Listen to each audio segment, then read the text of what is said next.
తెలంగాణ రైతాంగ ప్రయోజనాలకు నష్టం వాటిల్లేలా కృష్ణా ప్రాజెక్టులను కేఆర్ఎంబీకి అప్పగిస్తూ రాష్ట్ర ప్రభుత్వం అనుసరిస్తున్న తెలంగాణ వ్యతిరేక వైఖరిని ఖండిస్తున్నామని బీఆర్ఎస్ అధినేత మాజీ సీఎం కేసీఆర్ అన్నారు. కేంద్రం నుంచి తెలంగాణ సాగునీటి హక్కులను కాపాడుకునేందుకు ఎంత కాడికైనా పోరాడతామని కేసీఆర్ తేల్చి చెప్పారు. ఇందులో భాగంగా ఈ నెల 13న నల్గొండలో భారీ బహిరంగ సభ నిర్వహిస్తున్నట్టు కేసీఆర్ తెలిపారు.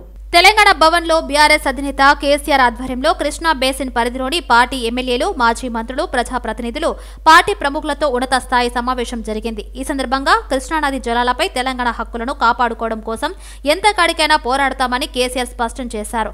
నాడు ఉద్యమం నడిపించి తెలంగాణను సాధించి తెలంగాణ హక్కులను కాపాడుకున్న స్ఫూర్తితోనే నేడు మరో ప్రజా ఉద్యమాన్ని నిర్మించి హక్కులకు భంగం వాటిల్లకుండా చూసుకునే బాధ్యత బీఆర్ఎస్ కార్యకర్తలది, తెలంగాణ ఉద్యమకారులదేనని అన్నారు. రాష్ట్ర ప్రభుత్వం అనుసరిస్తున్న అనాలోచిత వైఖరి కృష్ణా బేసిన్లోని దక్షిణ తెలంగాణ రైతాంగ సాగునీటి హక్కులపై గొడ్డలి పెట్టులా మారిందని ఆవేదన వ్యక్తం చేశారు. కేఆర్ఎంబీకి సాగర్, శ్రీశైలం సహా కృష్ణా నది మీద ప్రాజెక్టులను అప్పచెప్పి కేంద్రం చేతికి మన జుట్టు అందించిందని కాంగ్రెస్ ప్రభుత్వ తెలంగాణ వ్యవసాయ రైతాంగ వ్యతిరేక నిర్ణయాలను తీవ్రంగా ఖండిస్తున్నామన్నారు.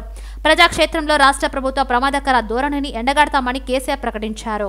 డ్వాక్రా మహిళలతో కేంద్ర మంత్రి కిషన్ రెడ్డి ముఖాముఖి నిర్వహించారు. పేద కుటుంబం నుంచి వచ్చిన మోదీకి పేదల కష్టాలు తెలుసన్నారు. రైల్వే స్టేషన్లో ఛాయ్ అమ్ముతూ తండ్రికి సహాయం చేసేందుకు మోదీ టీ గ్లాసులు కడిగారన్నారు. తల్లి గర్భంలో ఉన్నప్పుడే ఆడపిల్లలను చంపుతున్నారు. హర్యానాలో 1000 మంది అబ్బాయిలు పుడితే అమ్మాయిలు 750 మందే పుట్టేదన్నారు.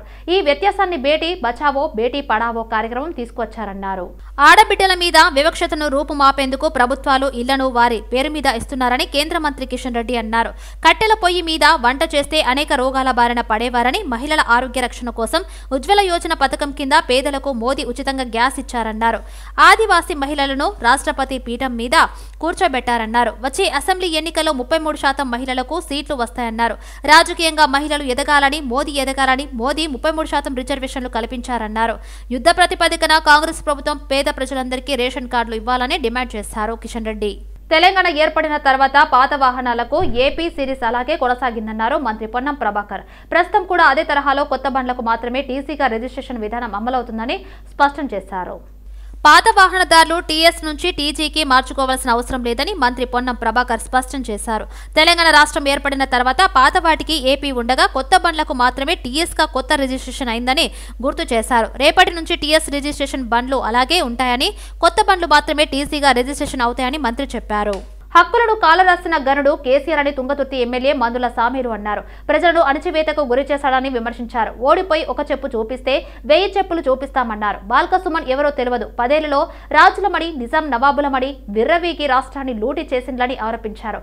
50 ఏళ్లైన కాంగ్రెస్ ప్రభుత్వంలో నిర్మించిన నాగార్జున సాగర్ చెక్కు చెదరలేదన్నారు.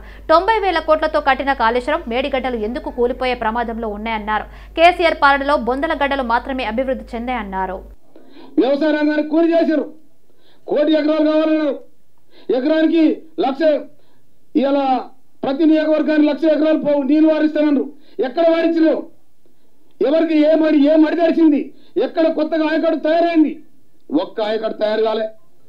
అయినా కూడా రకరకాల విధానాలు పెట్టి అప్పులు తెచ్చి మొత్తం ఇలా 10 ఏళ్లలో మీరు పరిపాలన దళితులకు కేటాయించిన బడ్జెట్ ఎంత, వాళ్ళకి ఇచ్చింది ఎంత చెప్పండి మీరు ఒకసారి.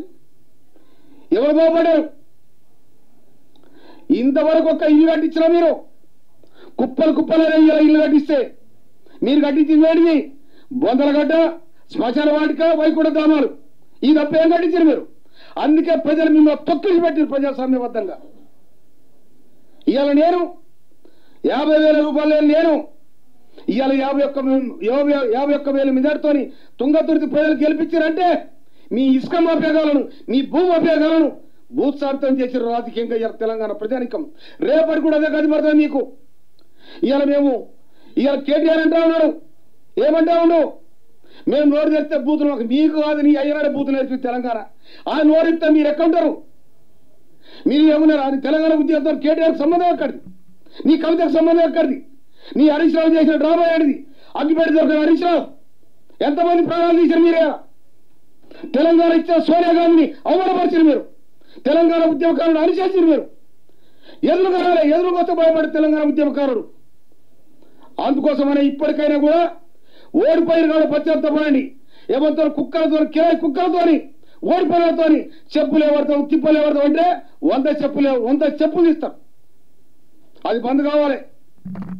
కేసీఆర్ నేర్పిన మాటలు ఇవన్నీ కూడా ఒక్కసారి యూట్యూబ్ చూడండి మీరు. రేవంత్ రెడ్డి గారు మీలాగా ఉద్యోగస్తుడు కాదు. ప్రజా జీవితం నుంచి, పల్లె జీవితం నుంచి ఇవాళ పట్టణాలు చేరాడు. పట్టణాలు చేరి ఇవాళ ప్రజల మరణ పొంది ముఖ్యమంత్రి, ఈ రాష్ట్రంలో ఉండబడిన సీనియర్ మంత్రుల అభిమానం పొంది రాష్ట్ర ముఖ్యమంత్రిగా ఇవాళ ఆయన పరిపాలన చేస్తా ఉన్నాడు. ముఖ్యమంత్రి రేవంత్ రెడ్డిపై మాజీ ఎమ్మెల్యే బాల్క సుమన్ చేసిన అనుచిత వ్యాఖ్యలపై కాంగ్రెస్ పార్టీ నాయకులు ఆగ్రహం వ్యక్తం చేశారు. మాజీ ముఖ్యమంత్రి కేసీఆర్ ప్రద్బోలంతోనే బాల్క సుమన్ అలా మాట్లాడారని టీపీసీసీ ప్రధాన కార్యదర్శి శ్రీనివాస్ అన్నారు. కేసీఆర్ కు వ్యతిరేకంగా నినాదాలు చేస్తూ బషీర్బాగ్ చౌరస్తాలో ఆయన దిష్టిబొమ్మను దహనం చేశారు కాంగ్రెస్ నేతలు. ఒక బాధ్యత గల ముఖ్యమంత్రి పదవిలో ఉన్న రేవంత్ రెడ్డిని చెప్పుతో కొడతా అని నోటికి వచ్చినట్లు అసభ్యకరంగా భాష మాట్లాడిన బాల్క సుమన్ పై మండిపడ్డారు. అధికారం పోయిందనే ఫ్రస్ట్రేషన్ లో బీఆర్ఎస్ నాయకులు అహంకారంతో ఇలాంటి వ్యాఖ్యలు చేస్తున్నారని విమర్శించారు. బీఆర్ఎస్ నాయకులు తమ వైఖరి మార్చుకోకపోతే రానున్న పార్లమెంట్ ఎన్నికల్లో ప్రజలు గుణపాఠం చెబుతారని హెచ్చరించారు. బాల్క సుమన్ అనే ఒక వ్యక్తి మాజీ ఎమ్మెల్యే మరి నిన్న మీటింగ్ లో మా రేవంత్ రెడ్డి గారి మీద, ముఖ్యమంత్రి గారి మీద అనుచితమైన వ్యాఖ్యలు చేయడం జరిగింది. ఇది చాలా సిగ్గుచేటు.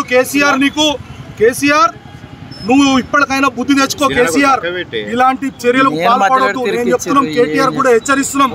కేటీఆర్ బిడ్డ, నువ్వు ఇట్లాంటి పిచ్చి పిచ్చి మాటలు మాట్లాడినావు అనుకో, వాక్ చాతుర్యం మాట్లాడాలంటే మేము నీకంటే కూడా మంచి భాషగా మాట్లాడగలుగుతాం. కానీ మా కాంగ్రెస్ పార్టీలో ఒక క్రమశిక్షణ ఉన్నది బిడ్డ. ఆ క్రమశిక్షణ కట్టుబడి మేమందరం కూడా ఈరోజు ఏం మాట్లాడలేకపోతున్నాం.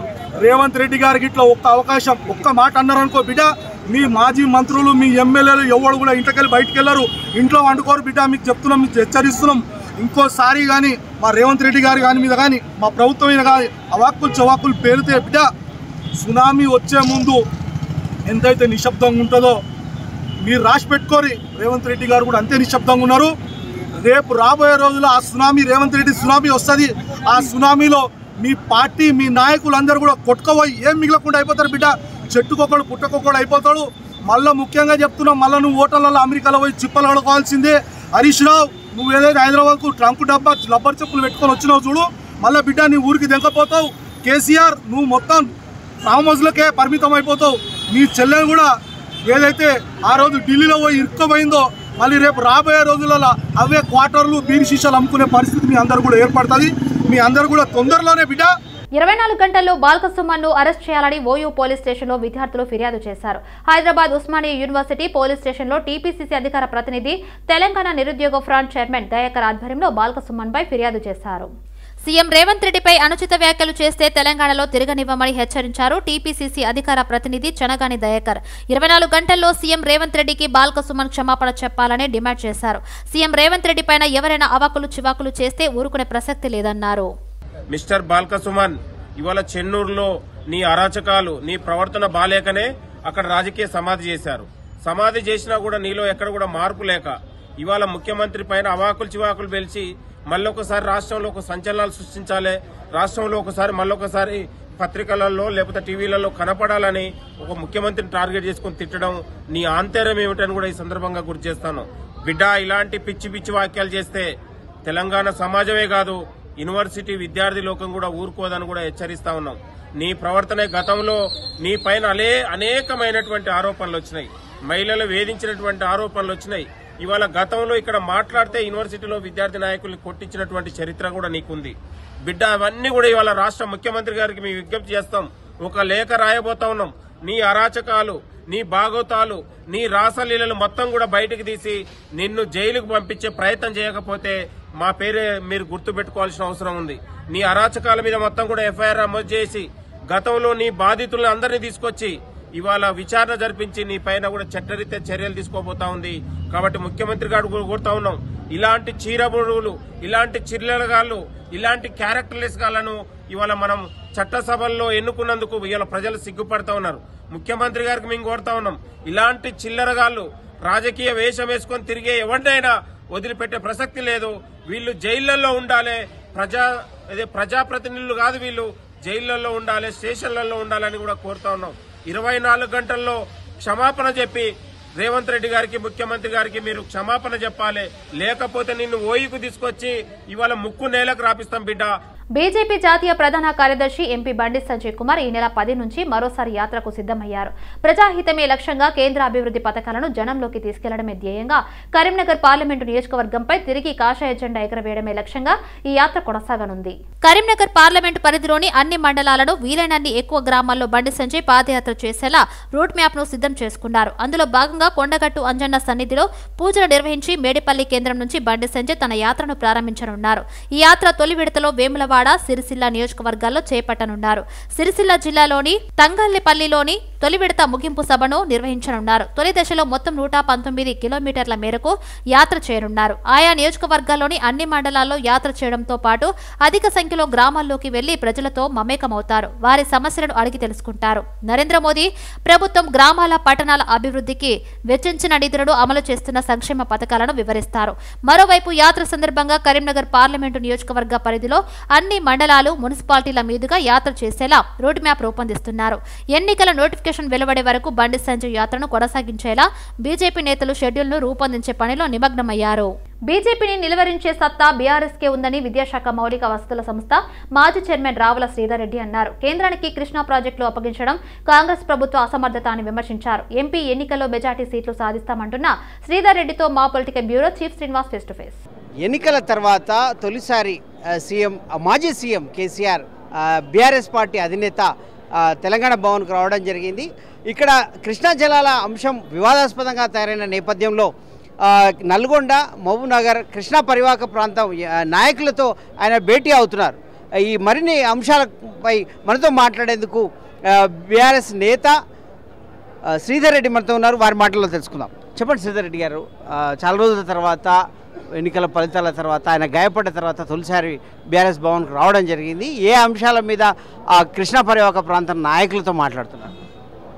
గాయం నుంచి పూర్తిగా కోలుకొని ఇవాళ తెలంగాణ తొలి ముఖ్యమంత్రి బీఆర్ఎస్ పార్టీ అధ్యక్షులు కేసీఆర్ గారు ఇవాళ తెలంగాణ భవన్కి వచ్చారు. చూశారు కదా మీరు, పెద్ద ఎత్తున కార్యకర్తలు, నాయకుల ఆనందోత్సవాల మధ్యన వారు తిరిగి ప్రజాక్షేత్రంలోకి రావడం అనేది చాలా ఆనందకర విషయం. అదే సమయంలో ఇవాళ ఈ మీటింగ్ అనేది హైదరాబాద్, రంగారెడ్డి, మహబూబ్ నగర్, తర్వాత ఖమ్మం, నల్గొండ ఉమ్మడి జిల్లాలు, అంటే బేసికలీ మీరు చెప్పినట్లు కృష్ణా పరివాహక ప్రాంతంలో ఉన్నటువంటి జిల్లాల నాయకుల యొక్క సమావేశం, ముఖ్య నాయకుల యొక్క సమావేశం. ఇవాళ కాంగ్రెస్ ప్రభుత్వం రాగానే వాళ్ళ అశక్తతను, చేదగాంతనాన్ని ప్రజలకు చూపెట్టింది.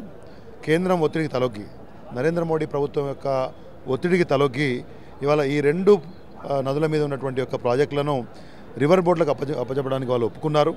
అది సాక్ష్యాధారాలతో సహా నిన్న మరి హరీష్ రావు గారు ఆ విషయాన్ని ప్రజలకు చెప్పారు. మొన్న రేవంత్ రెడ్డి ముఖ్యమంత్రి గారు మాట్లాడుతూ తెలంగాణ ప్రజల్ని తప్పుదోవ పట్టించేలా, మోసం చేసేలా అవన్నీ కేసీఆర్ గారే ముందు చేశారనే మాటలు చెప్పే ప్రయత్నం చేశారు. అది శుద్ధ అబద్ధం. ఈ అన్ని అంశాలకు సంబంధించి ప్రజలకు వాస్తవాలు తెలియజేసేందుకు మా నాయకుడు కేసీఆర్ గారు ప్రజల ముందుకు రాబోతూ ఉన్నారు. Probably second week off this month నల్గొండలో ఒక మీటింగ్ ఉండే అవకాశం ఉంది. ప్రజలకు వాస్తవాలు తెలియాలి. ప్రజలు కూడా ఈ విషయం గురించి ఆలోచించాలనే విషయాన్ని కోరుతా ఉన్నారు. అంటే ఇదే రోజు మీ ఎంపీ, పెద్దపల్లి ఎంపీ కాంగ్రెస్ తీర్థం పుచ్చుకోవడం జరిగింది. ఏంటి ఇంకా నాయకులకు ఒక భరోసా అనేది ఇంకా ఏర్పడడం లేదా? ఆ విషయంలో కేసీఆర్ ఏమైనా విఫలమయ్యారా? కేసీఆర్ గారు గతంలో మాట చెప్పారు, గాచారం లేని వాళ్ళు కొంతమంది పోతారు, వాళ్ళ గురించి మాకు పెద్ద బాధ లేదు, ఎవరి దారి వారు చూసుకుంటారు, ఒకరిద్దరు పోయినంత మాత్రాన బీఆర్ఎస్ పార్టీకి వచ్చే నష్టం లేదు. మీరు చూశారు 60 లక్షల మందికి పైగా కార్యకర్తలు, ఇవాళ 39 మంది ఎమ్మెల్యేలు, 25కు పైగా ఎమ్మెల్సీలు, రాష్ట్ర వ్యాప్తంగా స్థానిక స్థాయిలో ఉన్న ప్రజాప్రతినిధులు, బలంగా బీఆర్ఎస్ పార్టీ ఉంది. కాబట్టి ఎవరో ఒకరిద్దరు పోయినంత మాత్రాన అది వాళ్ళ సొంత నిర్ణయం. కానీ నేను మళ్ళీ రిపీట్ చేస్తున్నాను, ఎవరో గ్రాచారం బాలేని వాళ్ళు కొంతమేరకు కొన్నిసార్లు పోతారు, వాళ్ళ గురించి మాకు బాధ లేదు. ఇప్పుడు పార్లమెంట్ ఎన్నికల్లో ఏంటి కార్యాచరణ, ఏంటి ఎన్ని సీట్లు వచ్చే విధంగా ప్లాన్ చేస్తున్నారు?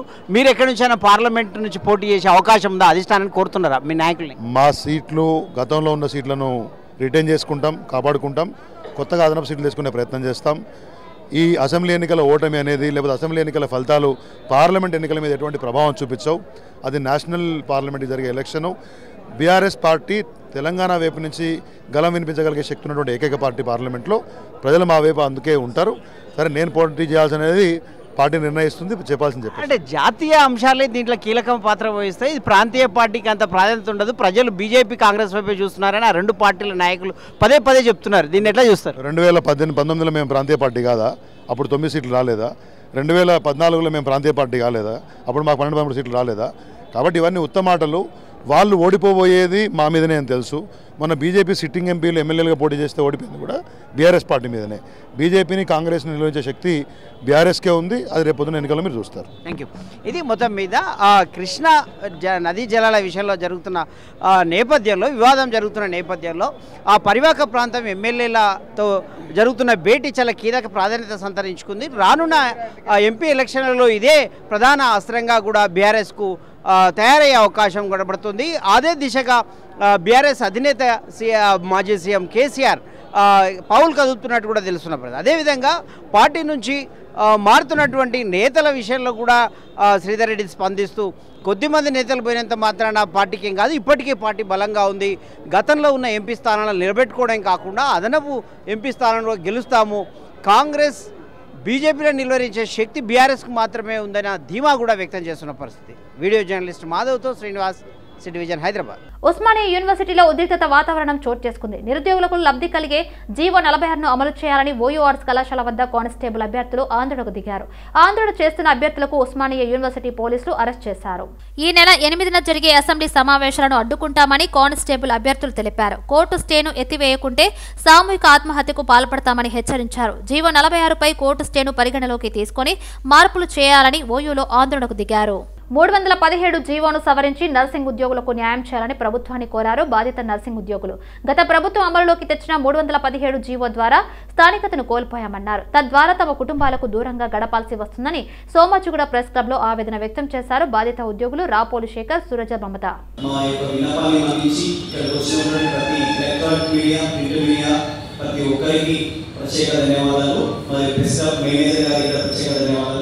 ఇక్కడ ముఖ్యంగా ఇక్కడ ఈ రోజు ప్రెస్ మీట్ పెట్టడానికి కారణం ఏంటంటే హైకోర్టు తీర్పును అమలు చేయాలి అని నర్సింగ్ ఆఫీసర్స్ ఏదైతే హైకోర్టు ఆర్డర్ వచ్చిందో ఆ ఆర్డర్ ని ఇంప్లిమెంట్ చేయాలని చెప్పేసి మేము రిక్వెస్ట్ చేసుకుంటున్నాం.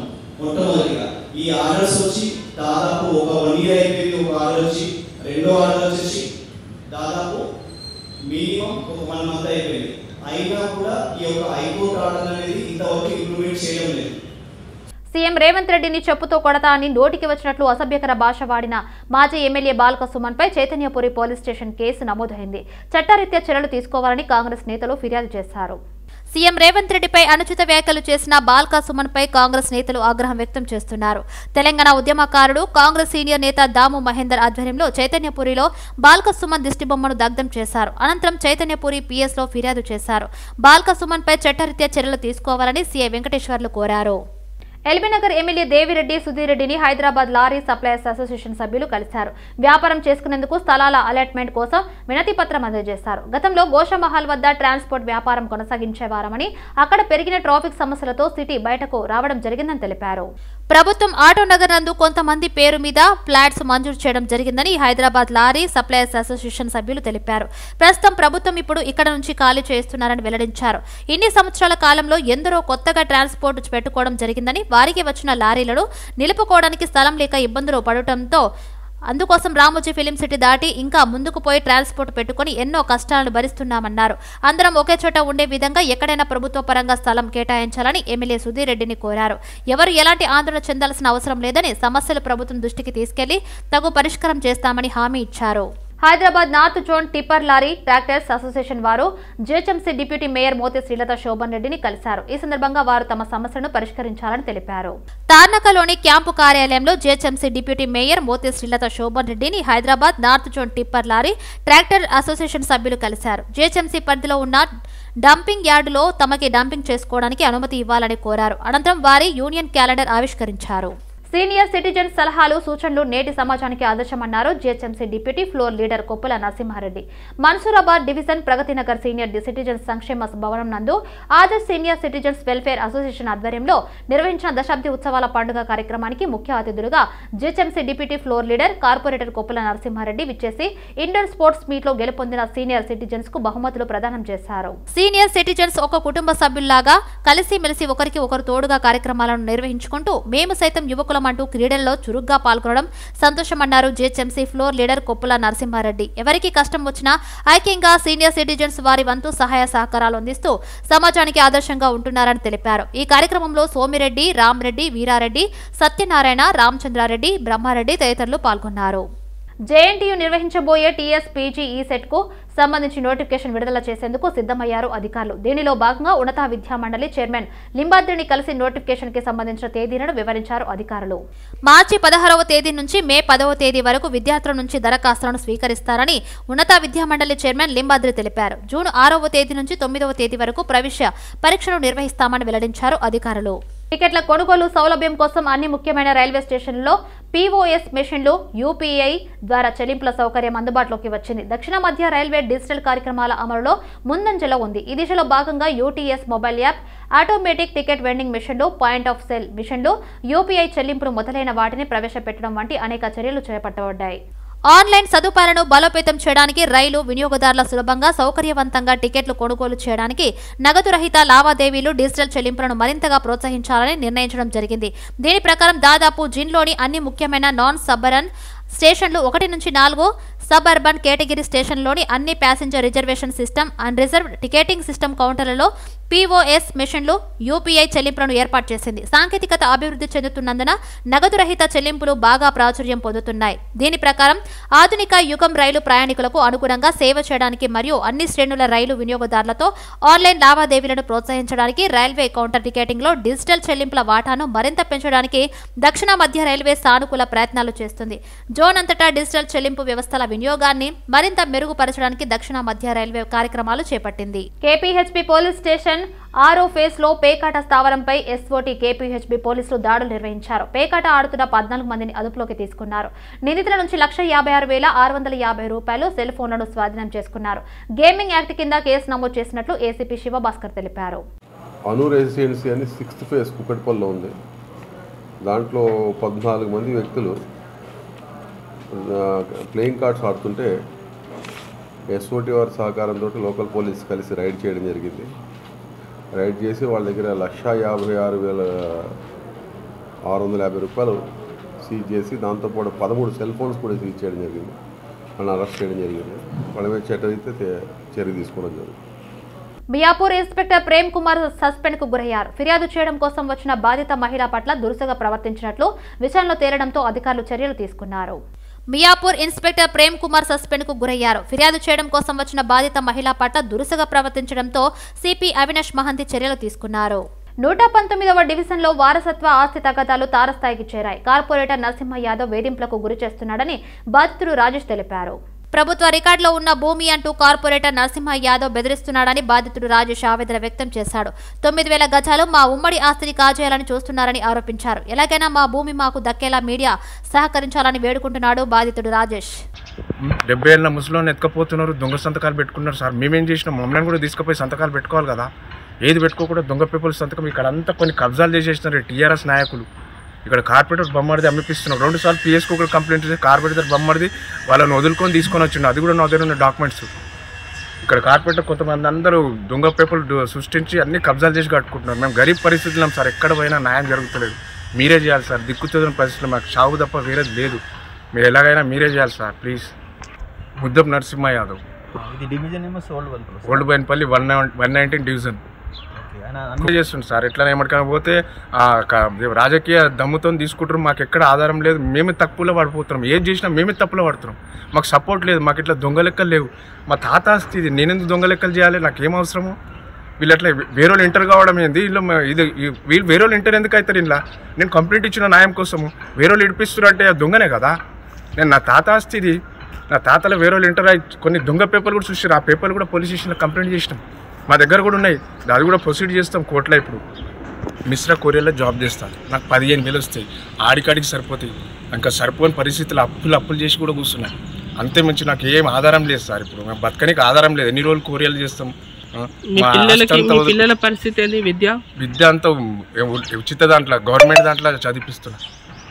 మళ్ళీ హైయర్ ఎడ్యుకేషన్ చదివించాలంటే ఎట్లా? లేదు సార్, నాకు ఆధారం ఇది ఒకటే ఏమైనా వస్తే ఇలా అది చెప్పగలుగుతా. ఇంతకు మించి నా దగ్గర వేరేదేం చేయలేదు. మేము ఎక్కువ కూడా స్టడీ చేయలేదు. ఒకటేసారి ఇది అన్ని గుంజుకున్న తర్వాత మేము స్టడీ ఆపుకున్నాం. ఇంటర్ దాకా చేసిన. ఇవన్నీ పోయిన తర్వాత మాకు ఎక్కువ ఆధారం లేకుండా చదివే ఆధారం కూడా రోడ్డు పాలు అయిపోయినా. అమ్మాలి పని కూడా చేసుకున్నాం. మాదాపూర్లో చిట్టీల పేరుతో మోసం చేసిన ఘటన వెలుగులోకి వచ్చింది. 200 కోట్లు వసూలు చేసిన శ్రీనివాస్, రాకేష్, గణేష్, జ్యోతిలపై కేసు నమోదైంది. సమతామూర్తి చిట్ ఫండ్ పేరుతో మరో భారీ మోసం బయటపడింది. వందలాది మంది 2 నెలల క్రితం మాదాపూర్ పిఎస్లో ఫిర్యాదు చేసిన ఎఫ్ఐఆర్ నమోదు చేయలేదని బాధితులు ఆవేదన వ్యక్తం చేస్తున్నారు. దీంతో బాధితులు సైబరాబాద్ సిపిని ఆశ్రయించడంతో మాదాపూర్ పోలీసులు వెంటనే నిందితులను అరెస్ట్ చేశారు. శ్రీనివాస్, రాకేష్ ని పోలీసులు అదుపులోకి తీసుకోగా మరో 2 గణేష్, జ్యోతి పరారులో ఉన్నారు. వారి కోసం పోలీసులు గాలింపులు చేపట్టారు. నేనే కాదండి, నాతో పాటు ఉన్న వాళ్ళందరూ చాలామంది చేశారండి. ఇది కంపెనీలో మేము చిట్టీలు వేయడానికి కారణం ఏంటంటే ఇంకొకటి, ఫస్ట్ ఆఫ్ ఆల్ వచ్చేసి చిన్నజీఆర్ స్వామికి సంబంధించినటువంటి లోగోస్ ఉన్నాయండి. అక్కడ లోగోస్ ఉన్నాయి. చిన్నజీఆర్ స్వామి గారు పెద్ద స్టాచ్యూ ఫోటో ఉంది. ఇది చిన్నజీఆర్ స్వామికి సంబంధించినటువంటి కంపెనీ అని చెప్పేసి మాకు నమ్మించి మోసం చేసి మాకు చిట్టీలు వేయించారండి. ఒక్కొక్కరు 10 లక్షలు, ఒకరు 50 లక్షలు, ఒకరు 25 లక్షలు, ఒకరు ₹1,00,00,000 చిట్టీలు వేసుకుంటున్నానండి. నేను 5 నెలలకు చిట్టి కట్టానండి. అది టోటల్ పేమెంట్ వచ్చి 3 లక్షలండి. ఇప్పుడు మేము 5 నెలలు మాకు కమిట్మెంట్ ఇచ్చారండి చిట్టి ఇస్తామని చెప్పేసి. 5 మంత్స్ కట్టిన తర్వాత 6 మంత్ తర్వాత మేము పేమెంట్ కోసం వచ్చాము. 25th వచ్చామండి. 25th కోసం ఆఫీస్ బంద్ ఉందండి. అక్కడ ఉన్నటువంటి వ్యక్తులను అడిగితే ఏమైందని వాళ్ళు కూడా బాధ్యతలు అన్నారు. వాళ్ళకి అడిగితే ఏమైందంటే, ఇట్లా మీ ఆఫీసు మీరు చిట్టీలు వేశారు కాబట్టి ఇక్కడ ఆఫీస్ బంద్ అయిందండి, చిట్టీలు ఇవ్వట్లేదు, ఎవరికి పేమెంట్ చేయట్లేదు, ఫోన్ చేస్తే ఫోన్ లిఫ్ట్ చేయట్లేదు, మీరు ఒకసారి కాల్ చేయండి. మేము కాల్ చేసామండి. మాకు నెక్స్ట్ డే వరకు మాకు కనెక్ట్లో ఉన్నాడండి. ఎవరు? గణేష్ గారు అండ్ శ్రీకాంత్ గారు, శ్రీనివాస్ గారు, రాకేష్ గారు అండి, జ్యోతి గారు, 4 కాంటాక్ట్లో ఉన్నారు. నెక్స్ట్ డే నుంచి 24th వరకు కాంటాక్ట్లో ఉన్నారు. 25th నుంచి స్విచ్ ఆఫ్ సార్ నేను ఫోన్. ఇప్పటి వరకు ఎవరు కాంటాక్ట్ అవ్వలేరు. మేము అలా అని చెప్పేసి నిన్న సిపిఓ గారిని కలిసాము. సిపిఓ గారిని కలిస్తే ఇక్కడ మాదాపూర్ పోలీస్ స్టేషన్కి వాళ్ళు రిక్వెస్ట్ చేశారు. వాళ్ళు ఈరోజు మార్నింగ్ శ్రీనివాస్ వాళ్ళ కొడుకుని పట్టుకొని వచ్చారండి. శ్రీనివాస్ అంటే సమతామూర్తి కంపెనీ హెడ్ అండి. శ్రీనివాస్ కొడుకు రాకేష్ గారు వచ్చి సెకండ్ హెడ్ అండి. జ్యోతి గారు, గణేష్ గారు హెడ్ అండ్ అకౌంటెంట్ అండి. వాళ్ళని ఇంకా వాళ్ళు హస్బెండ్లో ఉన్నారు. ఎవరు? గణేష్ అండ్ జ్యోతి గారు అండి.